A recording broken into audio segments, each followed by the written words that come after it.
এবার বক্তব্য রাখবেন মাননীয় সদস্য শ্রী নৌশাদ সিদ্দিকী। সময় 25 মিনিট।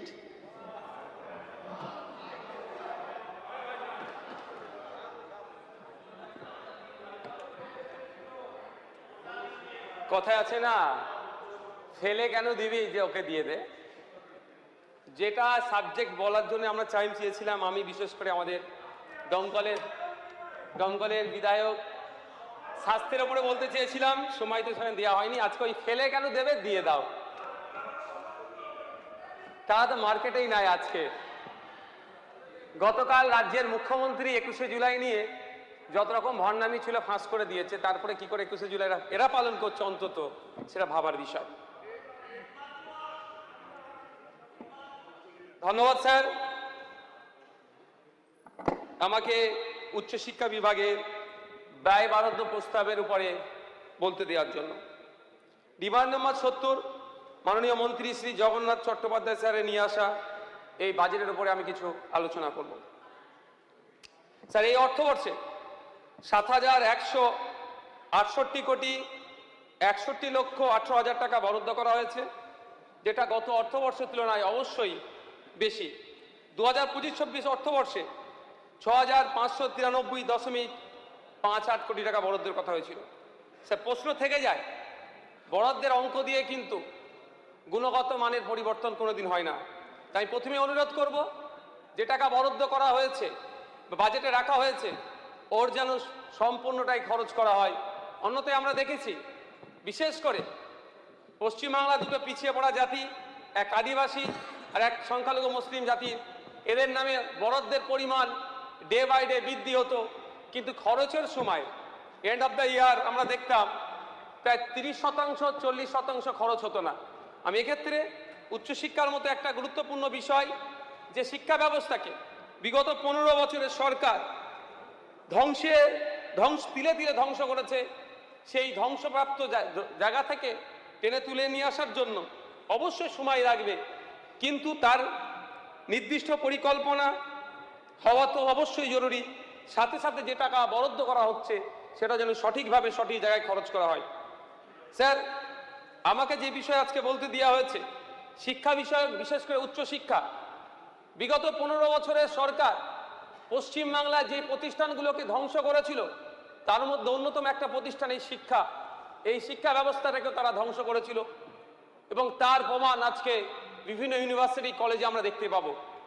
গত কদিন আগে প্রথম সারির এক পত্রিকাতে পাবলিশ হয়েছিল কলকাতা ইউনিভার্সিটির পোস্ট গ্রাজুয়েট সাবজেক্টে অ্যাডমিশন টেস্টের যে নির্দিষ্ট টাইম দেওয়া হয়েছিল, যে এই টাইমের মধ্যে অ্যাডমিশন টেস্ট যারা দিতে চাই তারা ফর্ম ফিল আপ করবে, কিন্তু ওই নির্দিষ্ট টাইমের মধ্যে যে সংখ্যক সিট সংখ্যা ছিল তার প্রায় 30 থেকে 40% পূরণ হয়নি।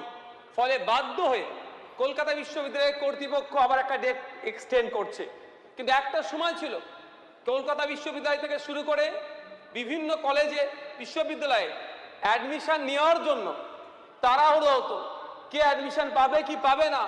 আমি ওখানে সায়েন্স নিয়ে পাবো, আর্টস বা কমার্স, যে কোনো সাবজেক্টই হোক না কেন, ওখানে আমি আমার মেরিট লিস্টের নাম আসবে কি আসবে না এটা নিয়ে কম্পিটিশন হতো। আর এখন ডেটকে এক্সটেন্ড করতে হচ্ছে, যে নতুন করে আমরা আবার ডেট দিচ্ছি, তোমরা কেউ যদি অ্যাডমিশন নিতে চাও আসো আমার কাছে অ্যাডমিশন নাও। মানে এই যে দুরবস্থা তৈরি করেছে 15 বছর ধরে, এর খেসারত আজকে আমাদের বাংলার যুব সমাজকেও দিতে হচ্ছে। কলেজ, বিগত দিনে কলেজের মতো প্রতিষ্ঠান, ইউনিভার্সিটির মতো প্রতিষ্ঠানে কোনো ধরনেরই নির্বাচন ছিল না। আমরা যারা এখানে আসছে, আমাদের আগে আমাদের বক্তা বলছিলেন, আমাদের গোপাল চট্টোপাধ্যায় বাবু বলছিলেন একটা তার অভিজ্ঞতার কথা। সেই সময়ও ভোটাভুটি হতো, কম্পিটিশন হতো ছাত্র সংসদ নির্বাচনের জন্য, কিন্তু এখন সেই ছাত্র সংসদ নির্বাচন তুলে দিয়ে বিগত 15 বছর ধরে একচেটিয়া শিক্ষা প্রতিষ্ঠানগুলোকে বকলমে পার্টি অফিস বানিয়ে রেখেছিল। সরকার পরিবর্তনের পরে বেশ কিছু শিক্ষা প্রতিষ্ঠানে আমরা দেখলাম, যেটা কলকাতার নামি দামি কলেজেও গিয়ে দেখলাম, সেখানে কিভাবে শিক্ষা প্রতিষ্ঠানের ছাদে রুমকে তারা তাদের বেডরুম বানিয়ে এবং সে ধরনের সে সমস্ত প্রতিষ্ঠানগুলোর মধ্যে কি ধরনের অরাজকতা করতো, আমি নতুন করে হাউজে আর সেই শব্দগুলো এখানে আনছি না। স্যার, বিগত 15 বছর আমরা দেখেছি পরিচালন কমিটির ক্ষেত্রে, আমি আমার ভাঙড় বিধানসভার কথা বলি, আমি বিধায়ক হিসাবেও সেই পরিচালন কমিটিতে আমি স্থান পাইনি বলে এটা আমার দুঃখের বিষয় নয়, কিন্তু এমন এমন জায়গায় দেখা গিয়েছে যার সাথে দূর দূরান্ত থেকে কোনোভাবেই শিক্ষার কোনো সম্পর্ক নাই, সেই ধরনের ব্যক্তিদেরকে নিয়ে কলেজের মাথায়, ইউনিভার্সিটির মাথায় বসিয়ে দিচ্ছে। স্যার, আপনার শুনলে অবাক হবেন, আপনার মাধ্যমে আমি হাউজের জানাতে চাই, সে এখন অবশ্য জেলের মধ্যে আছে। আলিয়া বিশ্ববিদ্যালয় সংখ্যালঘুদের স্বপ্নের প্রতিষ্ঠান, সেই বিশ্ববিদ্যালয়ের সর্বোচ্চ কমিটির মধ্যে একজন নটোরিয়াস ক্রিমিনালকে বিগত সরকার বসিয়ে দিয়েছে। তাই আমি আশা করব পরিচালন কমিটির ক্ষেত্রে নিয়ম নির্দেশিকা নির্দিষ্ট করা হোক যে কারা ইউনিভার্সিটি, কারা কলেজে পরিচালন কমিটির অন্তর্ভুক্ত হতে পারবে, তাদেরও শিক্ষাগত যোগ্যতা কি থাকা প্রয়োজন, সেটাও খুব সঠিকভাবে যাতে মূল্যায়ন হয়, সঠিকভাবে যাতে দেখভাল হয়, তারও ব্যবস্থা করা দরকার। স্যার, আমরা বিগত 15 বছরের কথা একটু এই জন্যই চর্চা করছি, কারণ আমিও শিক্ষিত, আমিও ডিগ্রি অর্জন করেছি। আমার সাথে যারা ডিগ্রি অর্জন করেছে তারাও প্রতিনিয়ত আমার সাথে যোগাযোগ রাখে, তাদের ক্ষোভের কথাটা আজকে আমি এখানে তুলে ধরছি। স্যার, শিক্ষিত বেকার যুবকদের চাকরির কোনো দিশা ছিল না, আর যদি অল্প কিছু চাকরি হয়েছিল তা এত দুর্নীতি করতে সুপ্রিম কোর্ট পর্যন্ত পৌঁছে গিয়েছে। স্যার, এখন কলেজে গেস্ট লেকচারারদেরকে দিয়ে কলেজের কাজ মিটিয়ে নেওয়া হচ্ছে, বা অন্যান্য ক্ষেত্রে যে কর্মচারী আছে গ্রুপ ডি থেকে শুরু করে গ্রুপ এ, যেখানেই বলুন না কেন, কন্ট্রাকচুয়ালের মাধ্যমে চালাচ্ছে। ফলে সে সমস্ত জায়গাতে সেইগুলোকে ফুল টাইম যাতে করা যায়, এবং গেস্ট লেকচারার যারা আছেন সমকাজে সমবেতনের কথা স্যার বললেন, আগে এক বক্তা বললেন, আমিও সহমত যে সুপ্রিম কোর্টের যে গাইডলাইন আছে সমকাজে সমবেতনের ব্যবস্থা তাদেরও করা দরকার। স্যার, সাথে সাথে স্যাক্ট নিয়ে যে সমস্যা, তাদের বিভিন্ন ক্ষেত্রে তাদের সমস্যার সম্মুখীন হতে হচ্ছে। যেমন তারা যখন গবেষণা করার জন্য প্রস্তুতি নিচ্ছে, সেক্ষেত্রে তারা ফুল টাইমারদের মতো সমান সুবিধা পাচ্ছে না, ফলে কোনো না কোনো অংশে তারা পিছিয়ে পড়ছে।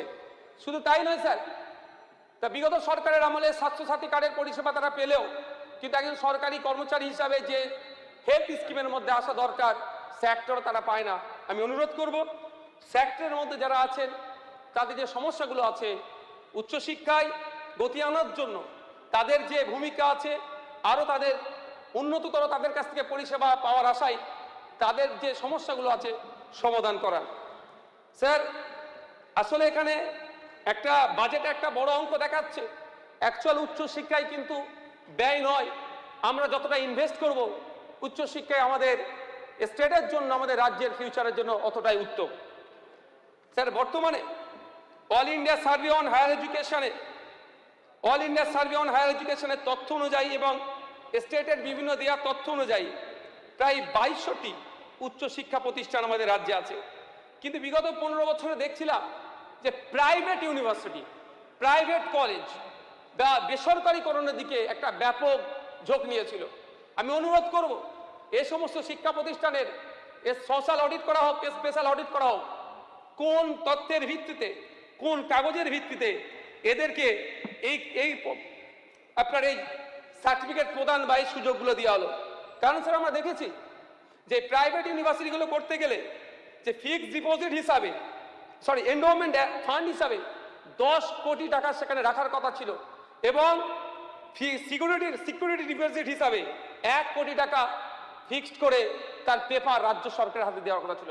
এমন সব তথ্য আছে এই প্রাইভেট ইউনিভার্সিটিগুলো এই যে 10 কোটি টাকার এন্ডোমেন্ট ফান্ড, সেটাও ভেঙে বা সেটাও তুলে নিয়ে অন্য খাতে খরচ করছে, যেটা সম্পূর্ণরূপে হায়ার এডুকেশন ডিপার্টমেন্টের যে রমস কন্ডিশন আছে তার বহির্ভূত কাজ করছে।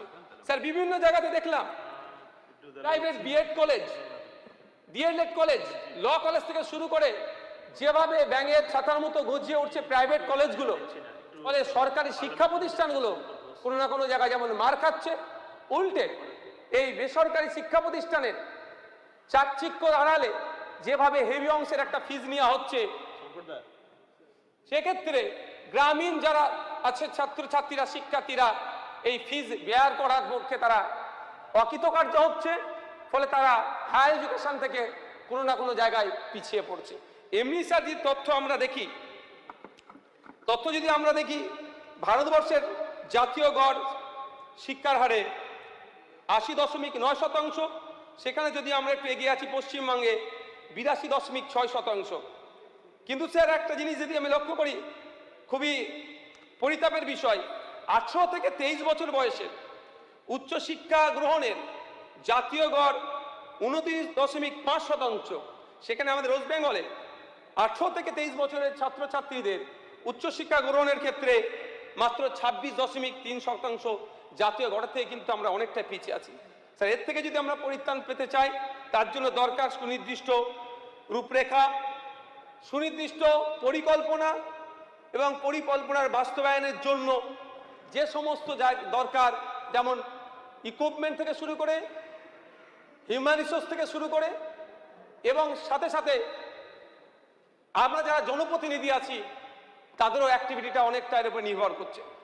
স্যার এই বাজেট বইতে বেশ কয়েকটা পয়েন্ট আমি লক্ষ্য করছিলাম, যেমন এখানে সামাজিক শিক্ষার বিষয়ে যেখানে বলা হচ্ছে এই বিগত অর্থবর্ষে 10,90,96,96,000 টাকা বরাদ্দ করা হয়েছিল, যেটা স্বেচ্ছাসেবী সংগঠনগুলির মাধ্যমে খরচ করা হবে বা সরকার পোষিত সংস্থার মাধ্যমে। কিন্তু স্যার আমি আপনার মাধ্যমে মাননীয় মন্ত্রী মহাশয়ের কাছে অনুরোধ করব, বিশেষ করে এই স্বেচ্ছাসেবী সংগঠনগুলির মাধ্যমে যে টাকা খরচ করা হয়েছে এটার অডিট করানো হোক। কারণ এ ধরনের অনেক তথ্য দেখা গিয়েছে, পাইয়ে দেওয়ার নাম করে শুধু দলের লোকটাকে পাইয়ে দিয়ে প্রকৃত অর্থে যে কাজ খরচ করা দরকার তার পরিবর্তে হরিলুট চলেছে, এটা তদন্ত করা হোক।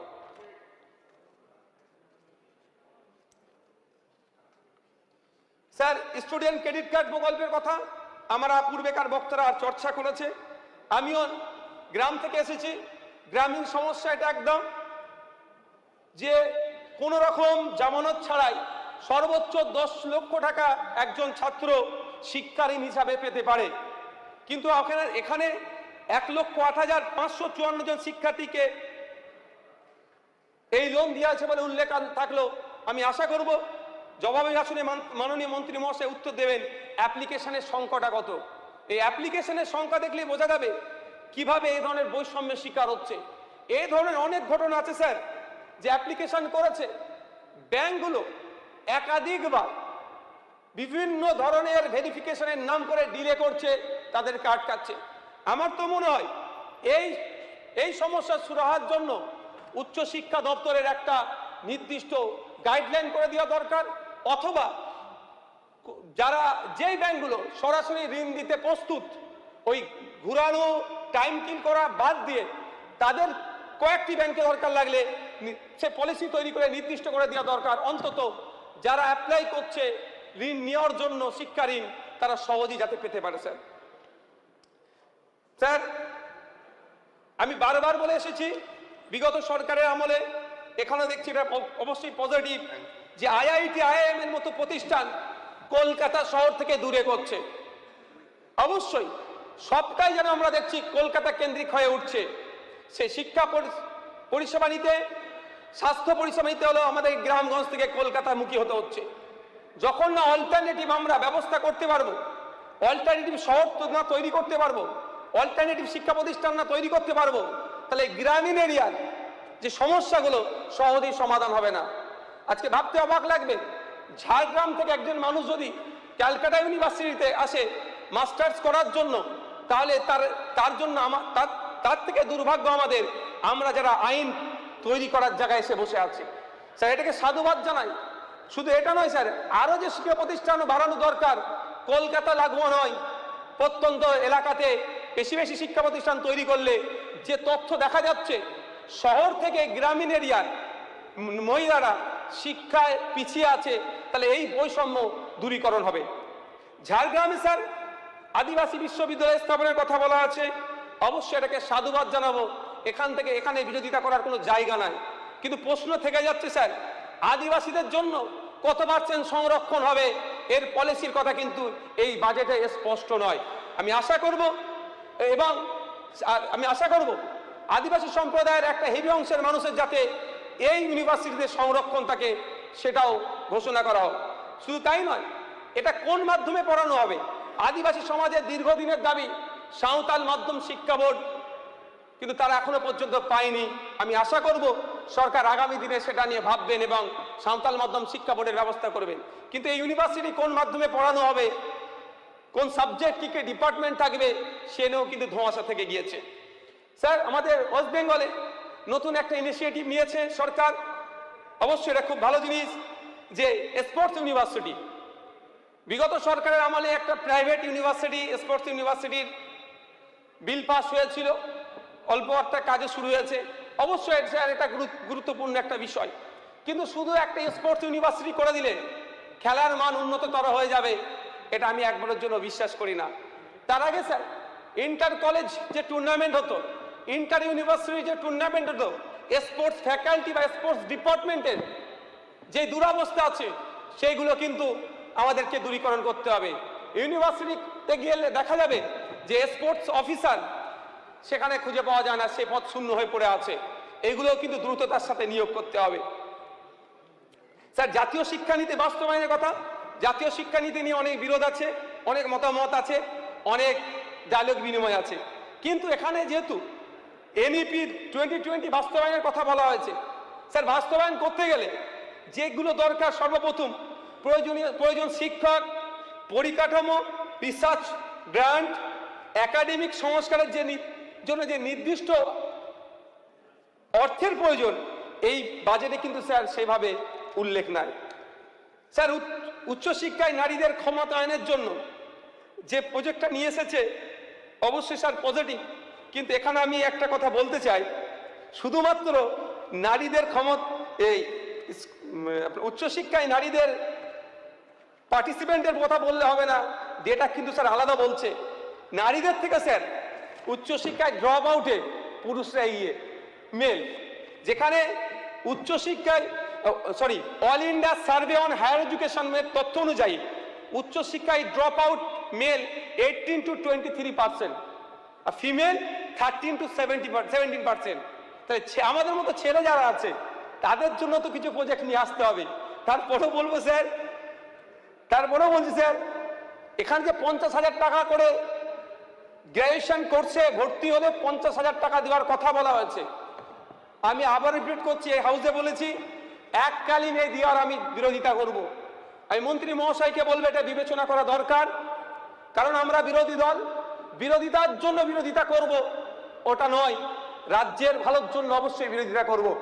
তো এককালীন অ্যাডমিশন নিলেই পেয়ে যাবে যদি এই ধরনের হয়, তাহলে যে কেউ অ্যাডমিশন নিল, 50,000 টাকা তার ব্যাংকে ক্রেডিট করিয়ে নিল, তারপরে যদি উচ্চশিক্ষা থেকে সে দূরে সরে যায়, তাহলে এই যে লক্ষ্য নিয়ে এই ফান্ড বরাদ্দ করা হচ্ছে, প্রায় ফান্ডের পরিমাণ 1000 কোটি টাকা, তাহলে কিন্তু লক্ষ্য পূরণ হবে না। তাই সেমিস্টার ওয়াইজ 3টে পার্টে বা 4টে পার্টে কোর্স কমপ্লিট করার সাথে সাথে সে 50,000 টাকা ব্রেকআপ করে তাদের যদি দেওয়া হয়, এইটাও ভাবনা চিন্তার মধ্যে আমি মন্ত্রী মহাশয়কে একবার কথা বলবো। স্যার, বলছিলাম যেটা, যে ছাত্র পুরুষরা বিশেষ করে মেল স্টুডেন্ট যে কতটা ড্রপ আউট হচ্ছে, 2023-24 অর্থবর্ষের all India survey on higher এডুকেশনের সেন্ট্রাল পোর্টালের তথ্য অনুযায়ী, সেন্ট্রাল পোর্টালে ওয়েস্ট বেঙ্গলে 3 লক্ষ মহিলা এনরোল করেছিল, সেখানে পুরুষের সংখ্যা মাত্র 2.3 লাখ, প্রায় 70,000 পুরুষ ওখানে কম আছে। স্যার বক্তব্য, আমি স্বামী বিবেকানন্দ মেরিট স্কলারশিপ প্রদানের কথা বলা হয়েছে, স্যার আমি সাধুবাদ জানাবো। স্যার আমি এতটুকু বলবো, এটাকে উৎসাহ প্রদান বললেও চলে, কিন্তু যারা আর্থিকভাবে স্বাবলম্বী, যাদের পরিবার আছে, তারা যারা ভালো রেজাল্ট করছে, অন্তত তাদেরকে উৎসাহ দেওয়ার জন্য নতুন কোনো কিছু প্রকল্প নিয়ে আসো। পরিশেষে স্যার এইটুকুই বলবো, আমি ভাঙড় বিধানসভা থেকে এসেছি। 1998 সালে একটি ভাঙড়ে কলেজ তৈরি হয়েছিল, সেখানে অনেক কোর্স এখনো মডার্ন কোর্স এখনো সেখানে চালু করা হয়নি। আমি আশা করব সেখানে চালু করা হোক। আর রাজ্যের মহিলাদের উচ্চশিক্ষায় শিক্ষিত করার জন্য 6টি কলেজের কথা বলা হয়েছে। আমি অনুরোধ করবো এটাই যে ভাঙড়ে একটা মহিলা ডিগ্রি কলেজ স্থাপন করা হোক, যাতে করে শিক্ষার গুণগত মান বাড়বে। শেষ স্যার, যাদবপুর ইউনিভার্সিটিকে ইনস্টিটিউট অফ এমিনেন্সের আন্ডারে আনা হয়েছে। বিগত সরকারের আমলে শুধু কেন্দ্র রাজ্য দ্বন্দ্ব দেখিয়ে উচ্চশিক্ষা প্রতিষ্ঠানগুলোকে যেভাবে কুলসিত করে রেখেছিল, এটা ইনস্টিটিউট অফ এমিনেন্সের আন্ডারে নিয়ে এসে এবং কেন্দ্রীয় বরাদ্দ যেভাবে নেওয়া হচ্ছে এবং আমাদের রাজ্য থেকে যেভাবে 250 কোটি টাকা আরও বরাদ্দ করা আছে, এটাকে সাধুবাদ জানিয়ে আমি আশা করব পশ্চিমবাংলার মৃতপ্রায় উচ্চশিক্ষা ব্যবস্থাকে মন্ত্রীর নেতৃত্বে আগামী দিনে উচ্চতর স্তরে নিয়ে যাবে। পশ্চিমবাংলার যে হিত গৌরব আবার ফিরে আসবে, পশ্চিমবাংলা দেশকে আবার পথ দেখাবে। ধন্যবাদ স্যার।